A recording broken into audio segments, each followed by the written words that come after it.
George Floyd, Michael Brown, Breonna Taylor, and Eric Gardner have all become household names after their violent encounters with police made national headlines. But for every high-profile case of police brutality, there are hundreds others that go underreported. Today, we're talking to family members who have fought for justice for their loved ones with no cameras, no protests, no lawyers, or community outrage. It's just them against the police and the criminal justice system. Their powerful stories and the emotional impact of police violence on families and communities of color, all coming up next. Live from Los Angeles, this is the Special Report.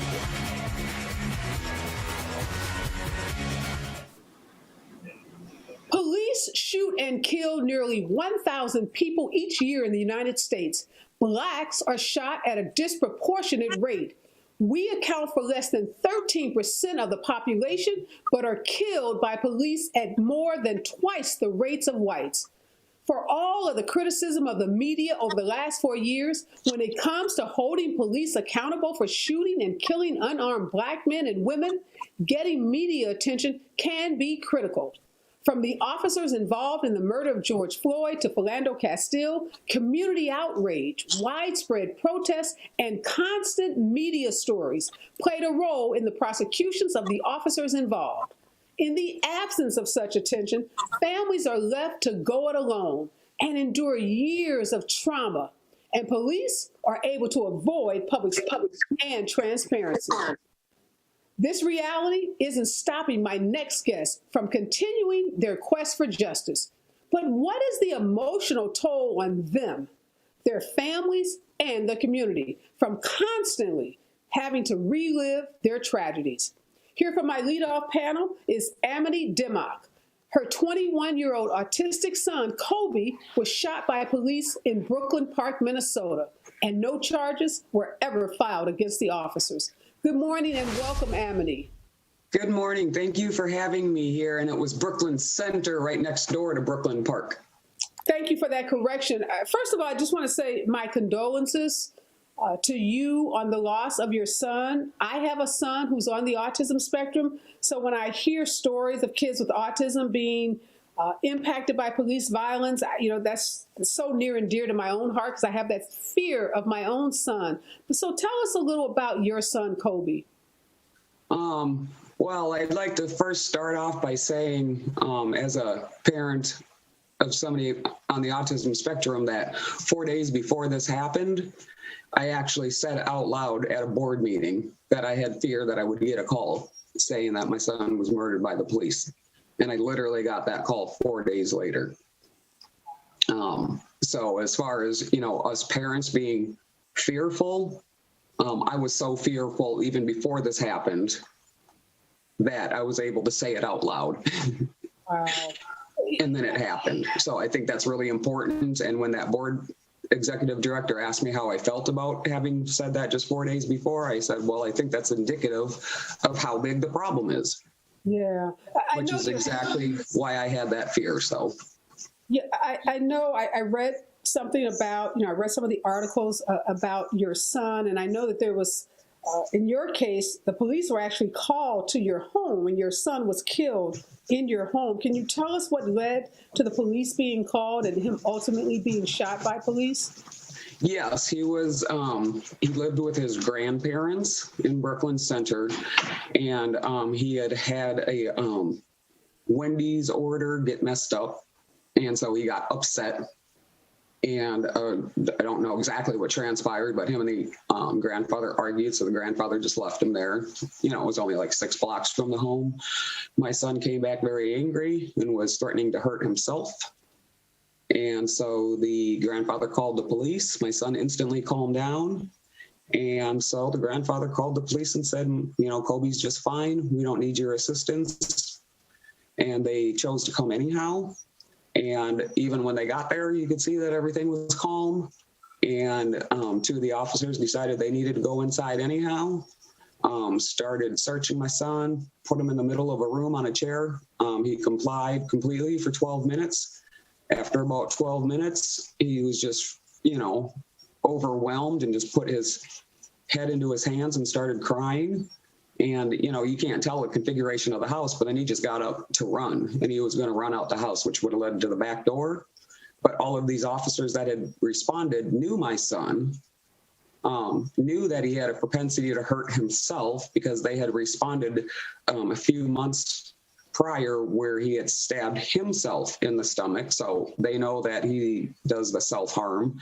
But yet when they came, they were trying to say that, you know, act like my grandparents or the grandparents were the ones in danger, when if you listen to the calls or listen to them talking afterwards, it wasn't fear for themselves.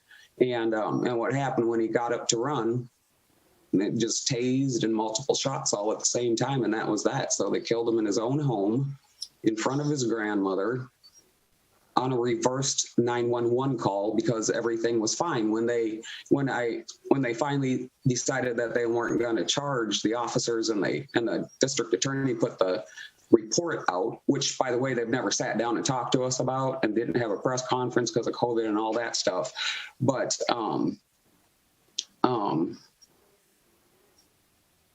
yeah, we just I lost my train of thought. No, it's okay. I'm just sitting here, you know, it's really unthinkable. We hear a lot about these police shootings, but to think of someone in their home, and we think of, you know, when you call the police, the goal, you know, the expectation is that they're coming there to be of help, to be of service.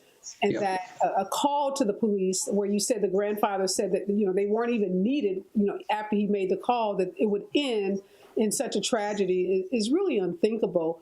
What has it been like for your son's grandparents and for you as a mom, you know, having to live with this trauma? Oh, it's been devastating. Clearly, for the first like 6 or 7 months, I didn't even get out of bed.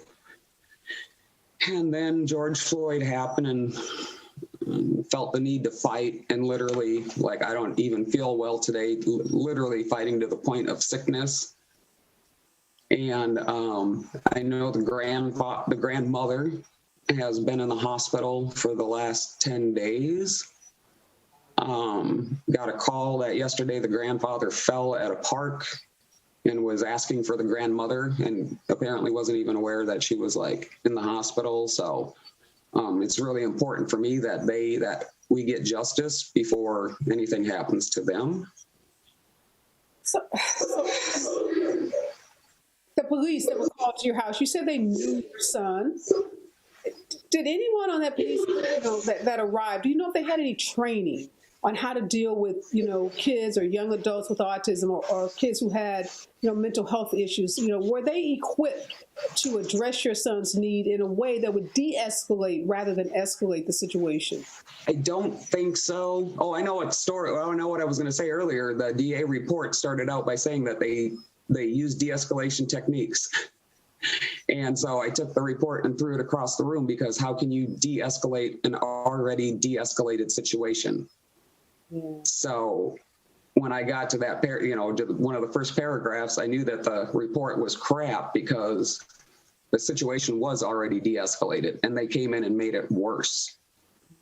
How has, George Floyd happened in the same county, Hennepin County, in the state of Minnesota? When you watch that video that we've all watched, that 8 minutes of that officer's, knee on the neck of George Floyd, how did that make you feel about what had happened to your own son? I've only watched still photos of all of these other families' murders, and I've watched my son murdered once on video, but it is not something that I choose to watch, because quite honestly, it just can't take watching real life murders of people who didn't deserve it. So I know the stories, but I am not able to sit and watch the videos. Yeah, I want to bring into this conversation Matilda Smith. Matilda lost her son, Jafford Smith. He was killed by the St. Paul Police Department. Good morning, Matilda. I think you're on mute. If you could unmute your phone. Thank you, Matilda. Good morning. Good morning. I wanted to have you and Amity on together because you're both mothers. And Yes. there's something so unique and special about a relationship that a mother has with her son. Tell us what happened to your son, Jafford Smith. Yes. On May 9th, 2016, my son was gunned down by St. Paul police on the east side and behind a residential. It was in a behind a house with a family in it. Jaffa was shot 49 to 52 times. And then I could hear them over. I got a audio of them killing my son, and I could hear them. One officer telling the other one to go to the car and get the shotgun or the rifle. They stuck this shotgun in my son's chest, close range, and buckshotted him after shooting him all those times with two different guns, other guns. They left him back there with his pants pulled down to his foot for like 19 hours before they even notified me. I had been looking for my son. When the BCA came to notify me, they tried to beat my door down. When they got in, they talked about how many times they had shot my son. They told you? They talked about, they didn't tell me how many times, but they told me he was shot a lot of times. I almost died from this. The devastation and the trauma, I will never, I just don't even know how I'm still here. It was horrible for my whole family, for my children, my other children. I tell you, dealing with trauma like this and dealing with your children's trauma too it's I tell you, I don't even know how to describe it. It is the most. And you just don't, even my daughter, she said, I can't live through this, Mama. I'm gonna die from this. I can't do this. My son, after hearing this news, I never heard him scream a day in my life. The BCA explained to me that he was with a girl and he shot a girl. And they shot him in the mix of that. But this audio that they don't know that I have proves everything. And one of the police officers openly said the girl was never shot. So they killed my son. They even have a grand jury where where there were no witness, no lawyers, nobody there but the DA and the police, and a jury, 4 jurors wanted to convict those officers. They let those officers walk, and they tried to sweep my son's case under the rug. I will always fight. I will fight for mothers that just come in here. This sorority, you don't ask to be in this sorority. I will fight because the new mothers of where I used to be, I didn't know if I was gonna even get past that. I am so traumatized from it all. And I use our platform to fight. I will never stop. And it has gotten to the place it's not even about Jafford anymore. This is way, way bigger than Jafford. They won't stop killing us. And Chauvin has killed 5 times. Now, I don't know what this state expect out of the people when this guy started killing us. They keep putting him back on the force as if they're sending him out to kill. They discipline him 20 sometimes. when Charvin was killed, it brought back Jaffa to me. You mean when George Floyd was killed? I mean, yeah, when George Floyd was killed. Yeah. That brought my trauma back, all of my devastation, all back. So each time they kill, this is what it does to me. That is why we constantly fight. We don't make any money. Nobody pay us a dime. We fight for free for our children and for our loved ones. Matilda, I just want to say to you, there are not even any words, I think, that can express, you've said it so eloquently, the loss and the trauma that you and other mothers like Amity must feel every time you see one of these police shootings. I want to bring into the conversation now Dr. Earl Turner. He's a licensed clinical psychologist. I wanted him to help us understand. Good morning, Dr. Turner. You've heard Amity, you've heard Matilda share the horrors of losing their sons to police violence. They live in this county where George Floyd, was killed, where Philando Castile was killed. Help us understand the level of trauma they must experience every time one of these murders by police, is played out in the media. Absolutely, yeah. First, I want to say my thoughts and prayers go out to both of you as well as all of the other families that have lost members to police violence. The research is significant in terms of how these killings impact the families of those individuals as well as the Black community more broadly. And so I think for me, one of the reasons why I've been doing this work and really talking about these issues is because we know that it has a huge mental health impact on individuals. And so, as was discussed before, those family members experience a lot of trauma as well as grief related to those incidents. And as what was just discussed by Ms. Matilda, when people witness these incidents repeatedly, and even if it's happening in a different location, not alone within your own community, that it adds to that stress and you reliving those experiences. And so I oftentimes really urge people to not, share those videos. It helps to bring awareness to those issues, but it can re-trigger not only those families of those individuals, but people that live in communities that experience these issues as well. Dr. Turner, is there anything a mom like Amity or Matilda can do on a personal level? I know you described what happens from a community standpoint, but I think too often we're not hearing the stories of the personal tragedy that these families experience. We see the protest, thank God for the protest. We see what happens in Congress and at the city council level around laws. We focus a lot on the police, but I don't think we've done a good enough job in this country of talking about the individual family trauma. Amity said Kobe's grandmother witnessed in her home her son being shot by police.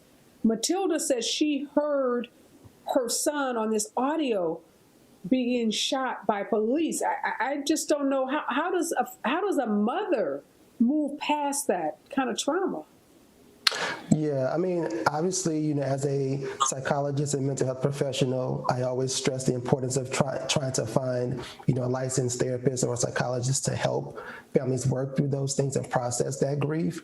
I think the other piece of it is really recognizing for yourself that there is no timeline for healing and dealing with this trauma. And so I think that oftentimes we sort of assume that, give it a couple of years and you'll be in a much better place. But I think, as was just reflected, that if we continue to have these things happening across the country, it's hard for someone to be able to even get to a place where they can begin to heal if they are continue to be exposed to these incidents. So I do appreciate, having voices and having, people put themselves in that position to continue to reshare these experiences, because that in itself can be re-triggering. And so I think it's important that we, as a society and community, recognize not only the mental health impacts, but, the physical things things that may come to that as well. And so the research shows that people experiencing discrimination, those things have impacts on their physical health as well. So chronic health conditions, cardiovascular disease, that makes it much more difficult for people to even navigate life. You know, if your health is not in the best place, it's going to make it much more difficult for you to continue to not only live your own life, but also to continue to advocate and to do this work. So I think it's really important that we listen to these stories, because it does help us to really personalize that, and not just that it's about sort of these sort of few bad apples in the police force, but that is a larger impact that we need to be able to address, because there are these health consequences that can result from these experiences as well. Amity, I want to ask you, did you seek any, professional help, or what have you done to kind of process the grief from your son? I did originally go and see a therapist, just because initially I just needed somebody, because I found that a lot of times you tell your story that happened and somebody wants to match it with theirs or something. I'm all like, no, I just need somebody to listen who doesn't have an opinion back, just listen. And so I saw him a few times until I had a high deductible health plan and started paying too much out of pocket. Thought I was going to get covered by the Crime Victims Reparations Unit, because, I had the form. Didn't realize that if your loved one was killed by a police officer, that you don't qualify, because it's always assumed that your loved one was doing something wrong. So I literally kind of stopped because I couldn't afford it anymore.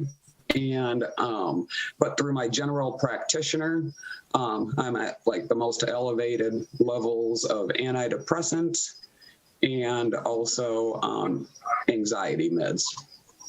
What about you, Matilda? Did you seek any professional help? I do get there, and I am on medication.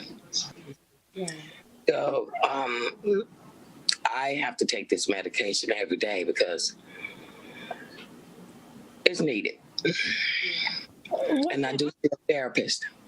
Great. I'm glad both of you are getting professional help. Dr. Turner, I want to ask you, George Floyd's case, some of the other high-profile cases I've mentioned, there were prosecution of the officers. Even though in Philando Castile those officers were acquitted, there was at least, the legal process did hold or attempt to hold that officer accountable. We would probably say that wasn't justice, but the process, did work in some way. In both Amity and Matilda's case, the officers involved weren't charged, weren't prosecuted. What does the lack of accountability from the criminal justice system do? How does that impact the personal trauma that they are experiencing? Yeah, I mean, that's a huge concern. And I think that speaks to the volume of how this continues to be difficult for many people, because officers are not being held accountable. And so that lack of accountability also makes it much more difficult for people to be able to process and move forward, because we are expecting that there's potential for this situation to be repeated again. And so I think we do need to make sure that officers are being held accountable and justice is served for those individuals, for their families, but also for future individuals that may interact with police. And so we know that because of these experiences, that people may be more concerned and anxious and worried about just general interactions with police. And again, the idea that police are intended to serve communities and to help them, but when there's this potential to know that for a huge, majority of the population, specifically the Black community, that oftentimes those police stops or interactions can be really negative. And so if you're already expecting, to have a negative interaction, that if something bad happens, maybe it doesn't result in death, but even a sort of dispute or a bad interaction, that there's not going to be any accountability. And so that also adds to the mental health difficulties that people may be experiencing in terms of just sort of frustration and sort of hopelessness about, any sort of change within the system. Well, Amity, I heard you say that because of your health insurance situation and the high cost of co-payments, you haven't been able to seek therapy. Is there any question you'd like to ask Dr. Turner? He's a licensed clinical psychologist. He has a private practice where he works with families who have experienced the kind of trauma that you have. If there is a question, you'd like to ask him, feel free to do so. I'd love for him to be able to help you because I know, as you said, you're still grieving the loss of your son. Yeah, I don't know. I know that currently right now, Kobe's stepfather is at the psychiatrist getting help. So it's just, I'm dealing with that, but he is feeling like I'm moving so fast with all this stuff because it happened so quick that I don't even, and I'm trying to work full time, which is just silly. And so I don't really have time to fill him in on everything. And he's really feeling left out and kind of, and then even before my son got murdered, he had lost his mother and 2 brothers within a year. And then my son gets murdered, and we were 1,000,000,000% homebodies, lived up north, didn't interact with anybody, and we're quite happy, just us and our dogs. And then this is our life now, and it's so overwhelming. So it even like starts to affect your own personal relationships. And it's devastating. So I guess I don't know what the question is, like, because I don't think that there are really answers to some of our questions, like how do we deal with this? And I guess the way we do it is just keep on taking the meds. I sometimes want to just get off of them because I'm upset that I'm in this position, because when you're on meds, it's ongoing cost, like you don't just go see them once. You have to, the meds I'm on, I have to continue to see them. And so I have to continue to pay out of pocket. And I have to, it's so frustrating that we're in this situation. How about you, Matilda? Anything you'd like to ask Dr. Turner? I know you said you're on medication as well. And I know you said that you relive this trauma as you watch what happened to George Floyd and others. Right. As I keep reliving this trauma, this grief never, ever goes away. How do we manage this? How do we come to comfort? Because this therapy is good, but it don't take anything. It don't take any of this away. And I keep, there were ripple effects that come from Jaffrey's death. 2 of my grandsons died within a month of each other, right after Jaffrey. Jaffrey's wife, this killed her. She died 2 days before Christmas. This Christmas that just passed. So how do you come back to normalcy? Because I don't see my way back. I know that's a big question, Dr. Turner, but it's a huge question. So many of these family members are asking.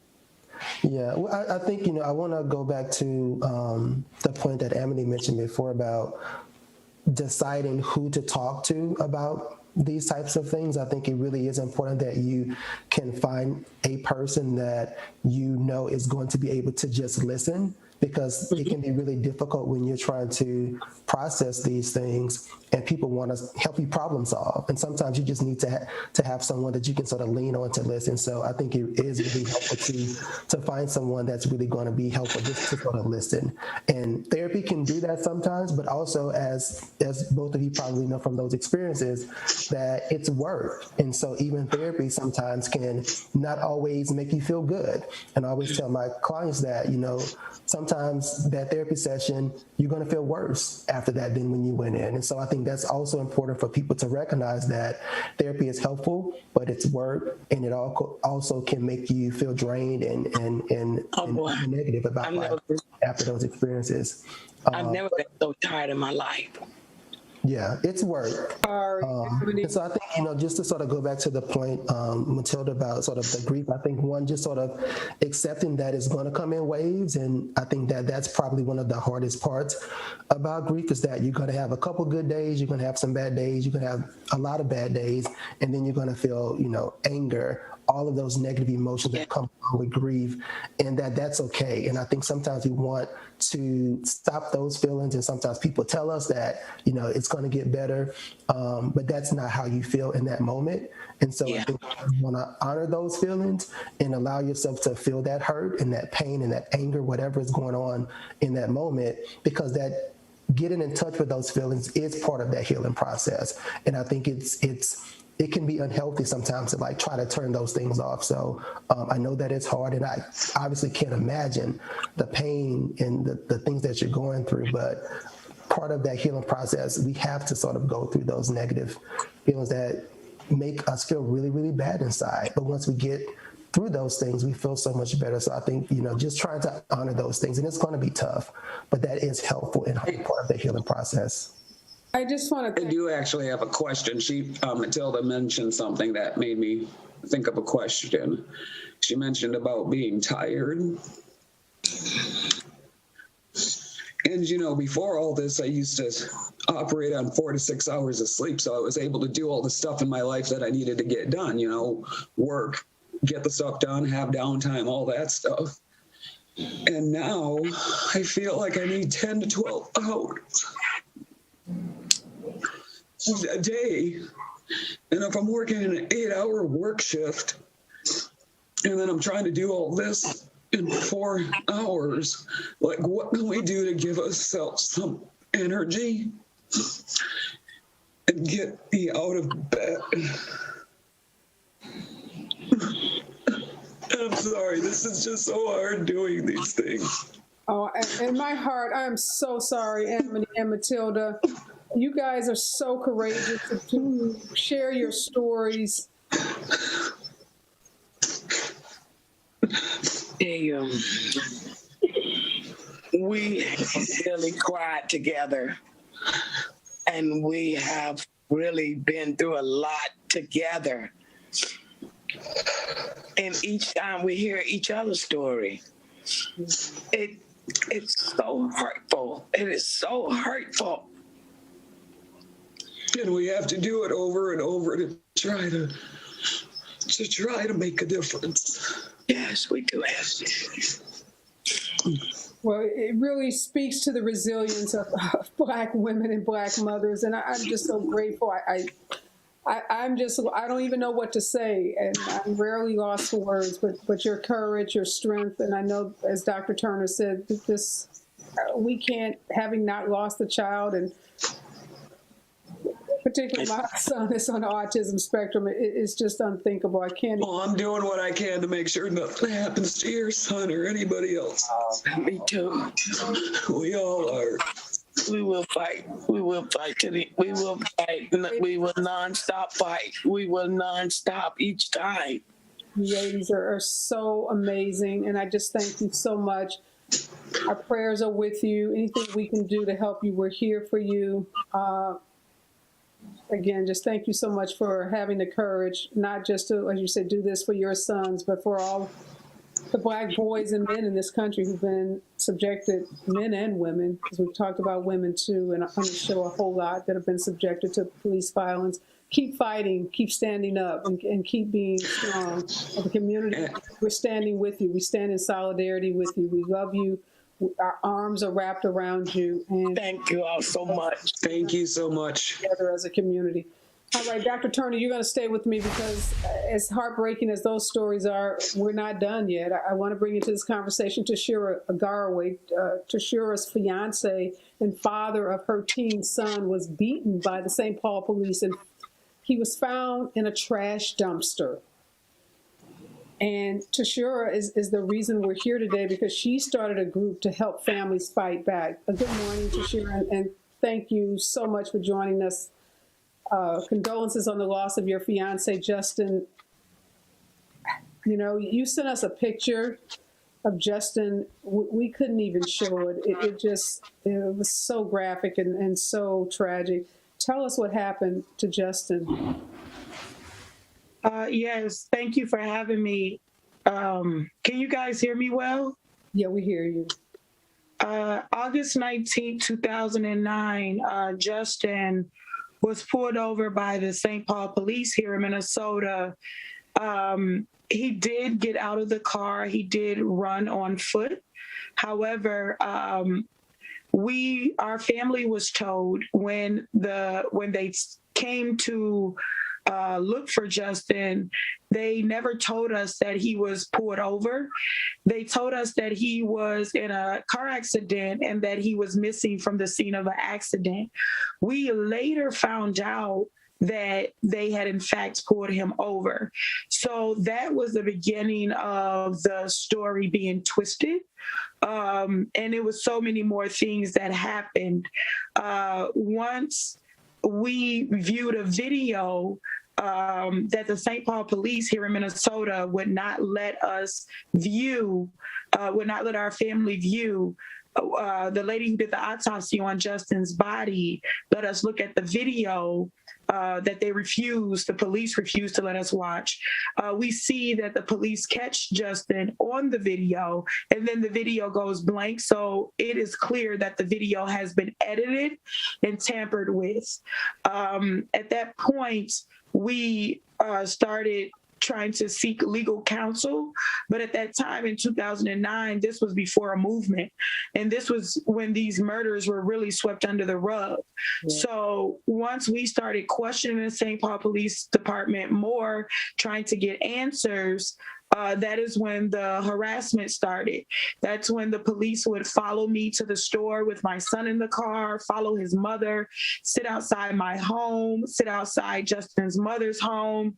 We tried to have a funeral over on a side street, and they were swarming all around the church that we were having this funeral. And they just really taunted our family and taunted our lives. And when we walked into the mortuary and seen how badly Justin, his skull was cracked in half.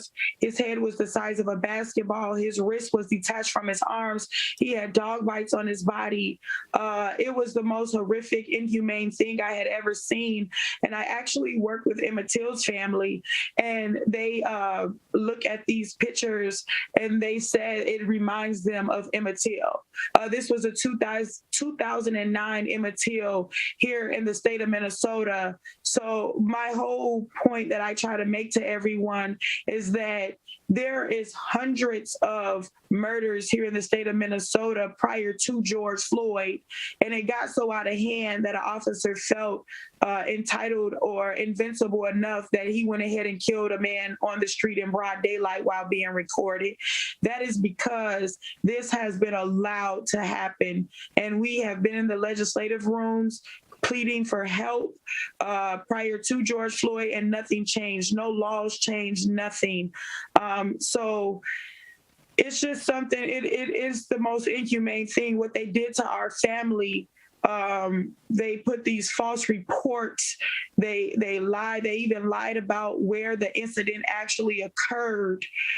So many untruthful things.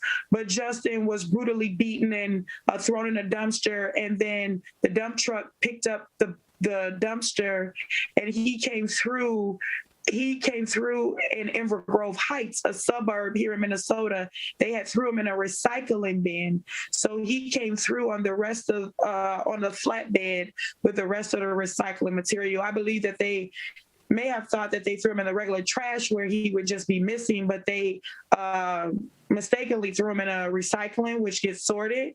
So we have pictures of Justin just dangling from the Bobcat in the midst of a whole bunch of trash all around him inside of this building.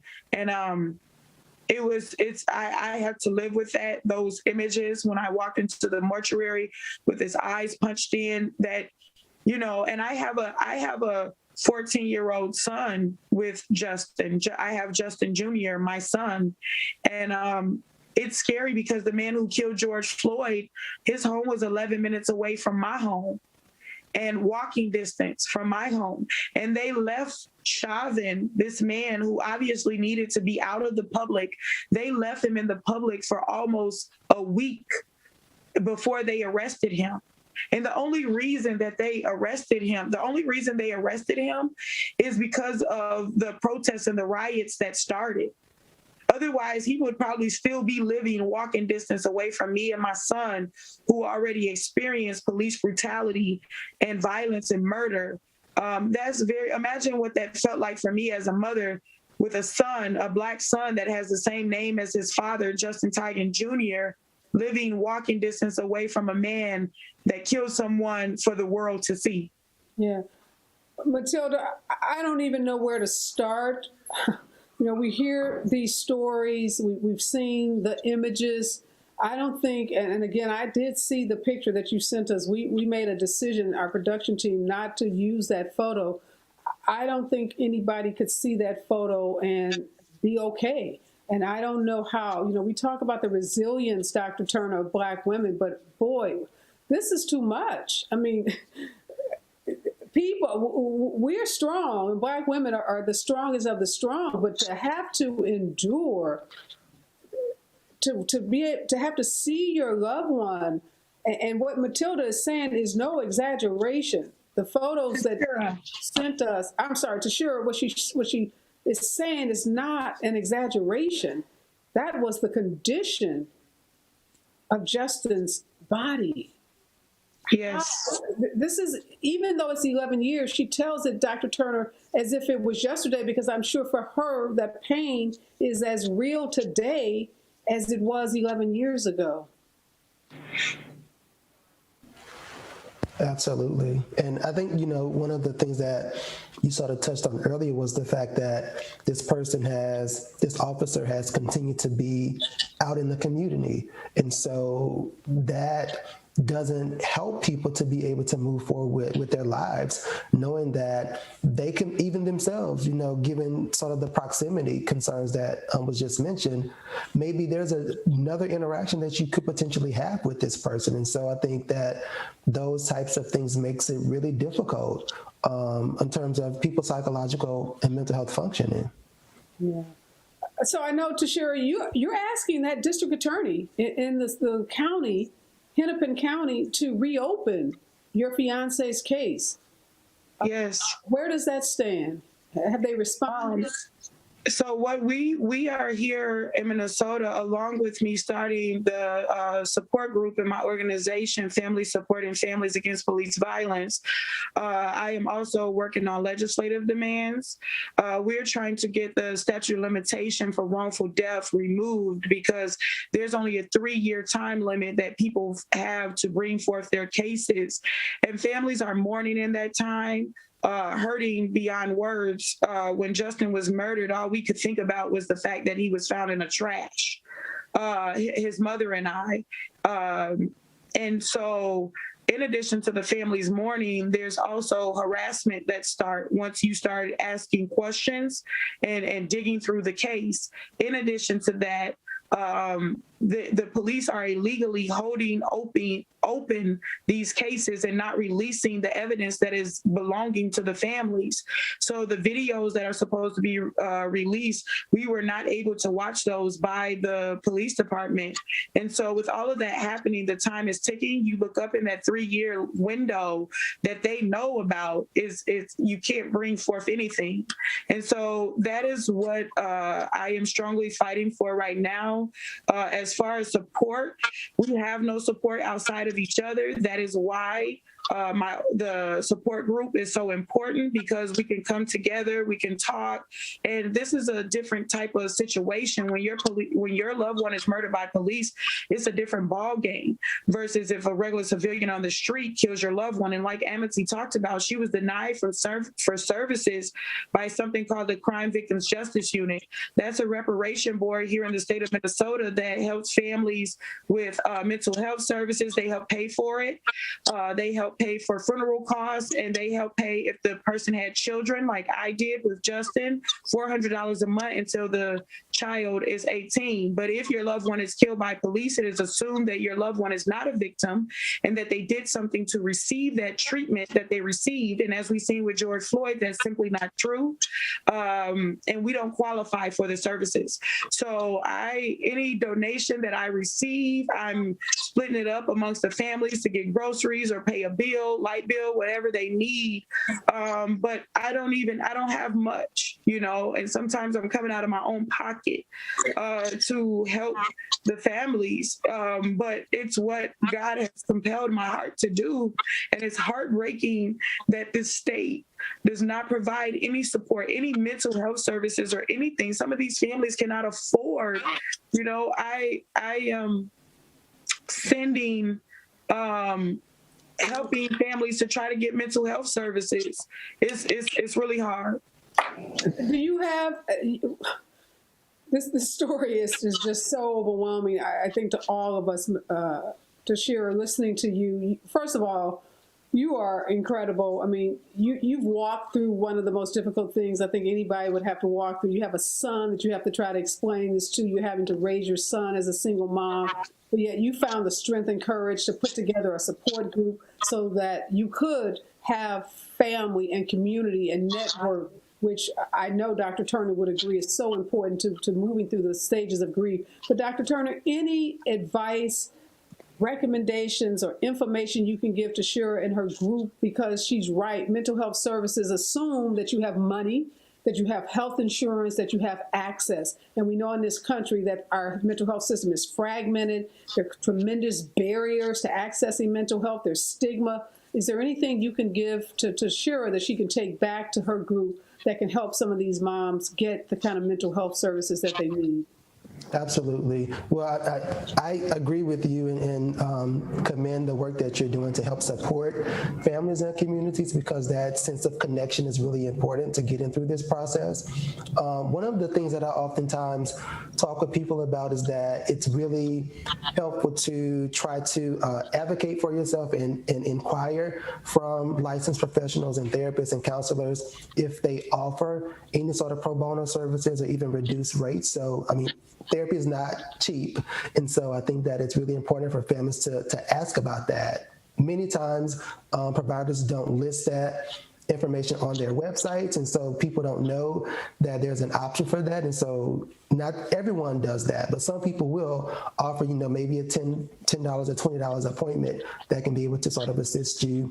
I would look at some of the universities that may be around. Oftentimes they have a training clinic that's available. And so sometimes they also offer services at a reduced rate for families and communities. And so that can be another resource to reach out to. And then I would encourage you to look at the Minnesota Psychological Association. I'm not sure, you know, about sort of how they work, but sometimes they also have opportunities to be able to assist individuals with services as well. Well, thank you so much, Dr. Turner, for those resources. And we'll definitely have our team to share a look at any resources that may be available in that St. Paul area. I want to thank you so much again for not just sharing your story, but giving us a real life glimpse into what's happening on the ground to families. And I want to validate something you said about 2009, because we are in a different era as it relates to police brutality in this country. And it's not that I've been a civil rights attorney for over 20 years. These cases have been happening forever. So it's not that the cases are new, but it's that our phones and video camera and body cameras now are giving us a look at these cases in a way that we didn't have in 2009, in 2005, in 2000. So this accountability that we're seeing, and it's not nearly enough, but it is substantially different today than it was when we looked at cases a decade ago. And you're also right, when families are in this situation, I've been involved with a lot of families who've lost family members to violence. You're not thinking about lawsuits, you're not thinking about prosecution, you are just trying to wake up every day and deal with that trauma. And I applaud you for trying to change those statute of limitations to make the time period longer so that families do have an opportunity to bring those civil suits, because in a lot of cases, that's all they're going to have. You're not going to get criminal prosecution. There's still so many prosecutors around this country that won't touch these cases and the civil lawsuits. And I want to be clear about this too. The George Floyd lawsuit, that's an aberration. There are hundreds and hundreds of people who get killed by police, and the families never get a dime, never get one red cent, never get the mental health care, never get the resources that they need to make it through. So the work that you're doing is so important, because we don't want folks to think that every black man that gets killed by the police, the family's walking away with $27 million. That is not happening. And we don't want them to think that every black man that gets killed by the police, that there's a trial of 4 police officers. That's not happening in this country.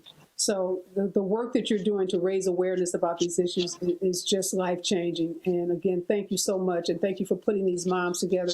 Thank you, Dr. Turner, for joining us this morning. This is a story we're going to stay with. We're going to try to get some resources or get you some information about resources. And let us know, because we'll make a donation too. If you have a fund for these moms, make sure you send it to my producer. And you got my word, I'll make a donation to it.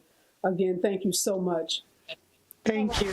Tough morning for me. Got to keep moving, though. We want to bring on Dr. Alexander Tsai. He's a board-certified psychiatrist and professor of psychiatry at Harvard Medical School. We've been talking a lot about individual trauma and family trauma, but I wanted to spend a little time this morning on this community trauma. Good morning to you, Dr. Tsai. Morning. You've been listening to these stories. I've seen your expression. I know you've heard these stories before. You work with a team of experts that have been looking at the kind of trauma that African-American communities around this country face with the killings of unarmed black men and women. Got to keep making sure we bring in women into this conversation. What has your research, what have been the results of some of the research you've done on this issue? Sure. Can I just first say that I'm just grateful for y'all's work. What happened to y'all's families is tragic. We don't deserve the work that you're doing. We don't deserve the stories that you're telling over and over again, despite the pain. But you're still here. We don't deserve you. But I'm just so thankful there are warriors like you who are still at it. So thank you. Thank you for saying that. Appreciate that. But on the community impact, so the impacts of these killings reverberate throughout the community. It's not just the people who are directly connected to the people who are killed by police, but it's the entire community. And lots of different traditions have names for this, and the concepts are slightly different depending on the tradition, but the core remains the same. So, for example, among American Indians, there's this concept called historical trauma and unresolved grief that stems from how they were displaced, genocided, and so forth. In the early 1990s, Philomena Essed, she's knighted, so I don't know if I call her a dame or a sir, but she described the concept of vicarious racism, where and the reason why it's so powerful is that one's own individual experiences of racism interact with the history of racism that's leveled against an entire population, an entire community, and the history is what it makes it so powerful. But earlier on the show, you were talking about photos and images and how you didn't want to show certain images, and it has an impact. Like April Rain a couple of years ago wrote this piece in the Washington Post about how she didn't want to share the Alton Sterling video, and she had reasons for that. And so the research that we did sort of comes from this tradition, where we showed for the first time that police killings of unarmed Black people have impacts on mental health that reverberate throughout the entire Black community. Now, in terms of the magnitude of the impact, it's on the same order of magnitude as the impact of diabetes on mental health in the Black community. So diabetes is one of the medical illnesses that is probably the most reliably connected with depression. And we all know there's a lot of diabetes in the Black community, ranging with lots of different sort of structural causes like food deserts and sort of racial segregation and access to food and nutritious food and things like that. And so the community impact on mental health is just so large. Wow. I've never heard that analogy in terms of that trauma being on par with diabetes in the African American community. That's shocking. Talking about those images, and you're right, Dr. Turner talked some about that in terms of how those images. For a civil rights lawyer, we think of the images as a way to raise awareness, that it brings attention, that it brings accountability, that it brings transparency. That in many cases, it's why we've seen the outrage from communities. It's why we've seen the prosecution of officers. But there is a flip side to that. There is another side to that, and it is the traumatizing, the re-traumatizing of those that are connected to it, and then those of us that are not connected. I feel traumatized looking at the pictures that Tashura sent me of her fiance, and I didn't know him. I just met her today. So we are all impacted by those images. The other thing, though, that concerns me, Dr. Tsai, is how those images dehumanize African Americans. I don't think we can lose sight of that, how they reinforce negative stereotypes. As Tashira said, that Black people killed by police are not victims. So when we see an African-American man, whether it's Eric Gardner or Philando Castile or George Floyd, for a lot of people, they're seeing, a negative stereotype of a criminal. They don't see a victim, they see a criminal. Help us understand that dehumanizing nature of those photos. Well, for people who are on the other side, the dehumanization is the point, right? So, earlier you mentioned the number of Black people who were killed while unarmed, right? So right around when the Black Lives Matter movement was getting started in 2013, it was probably about 100 per year, right? But Black people were killed while unarmed, and there's probably 300 to 400 more per year killed while armed, or where the facts of the case are in dispute. And people were saying, well, it's only 100. Only 100 per year, and people will actually say things like that. But it turns out that there were actually about 100, probably a little bit more, 115, 120 Black people per year who were lynched per year around the turn of the century. Right around when lynching was really sort of starting to fade from American history as sort of this tool of extrajudicial killing. But I ain't never heard anybody tell me that 100 per year. Sort of 100 lynchings per year is not a large number, and the whole point of lynching and the images was dehumanization. Yeah, and we should state even that 100 number, and you're right, we got to put it in context, and further context for that is African American men in particular, 2.5 times more likely to be killed by police. And there's a statistic that even in certain parts of the country, you are 6 times more likely to be killed by police if you're Black in certain parts of the country. So that number goes up geographically. And disproportionality is also something we have to talk about. African Americans, only 13% of the population. So looking at that raw number sometimes can be deceptive. We have to look at the proportionality of African Americans in this country. I do want to, before I let you go, Dr. Tsai, talk about children. Because, we know the grief of adults. We know how adults process grief. But what is this doing to Black children? To watch the news, to see these images, to go on social media, to see, these videotapes that often go viral. I think I read that Jacob Blake, who was shot by the police in front of his 3 kids in the back, who's now paralyzed, that a video of his shooting was seen by over 9 million people. And we know how much time our kids spend on the internet. What impact are these images and videos having on kids? Well, I mean, first of all, y'all need to tell me, what kind of impact it's having on kids, right? So like, this is, I'm Taiwanese. I have different conversations with my son, different from the kind of conversations that you have with your children, different kind of conversations that Black mothers have with their children at a certain age, but it definitely has an impact, like depression and anxiety are different. They manifest differently among children, depending on the age. We all know that.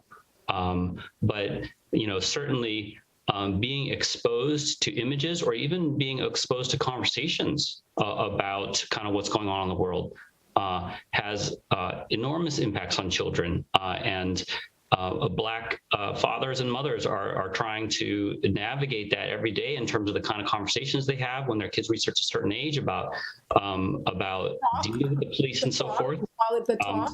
Is the talk that Black families parents have with their kids, the fear, how to act, if they are stopped by police, the subservient nature, the subservient mannerism that they have to take on to avoid confrontation with police that, as you said, being of Asian descent or being white in this country, those conversations are different. I was just wondering, though, from a clinical standpoint, we know from a practical standpoint, the fear as a Black mother, I have it for my own son, have it for my daughters, because one thing with daughters, are Black, there's this myth that somehow police violence doesn't affect Black women, and that's a myth. It's not true. So I have it for my daughters and my son. I was just wondering, though, from clinically, are we causing generations of kids to grow up, depressed because of these images. And should we be doing something differently from a clinical standpoint? Yeah, I mean, the impacts have since we published our study, a number of other studies have come out that basically kind of replicate our findings in different settings with different populations. But, just recently there was a study showing that Black children who are within a certain radius of a police killing tend to do worse in school. And we all know that how you do in school, affects how you do in high school, which affects how you do, and so, starting from a very young age, the impacts are already there. And militate for not only public health, but also kind of public clinical professionals to identify solutions. Well, we've got to leave it there. Thank you so much, Dr. Tsai, for your work, for the research that you're doing at Harvard Medical School.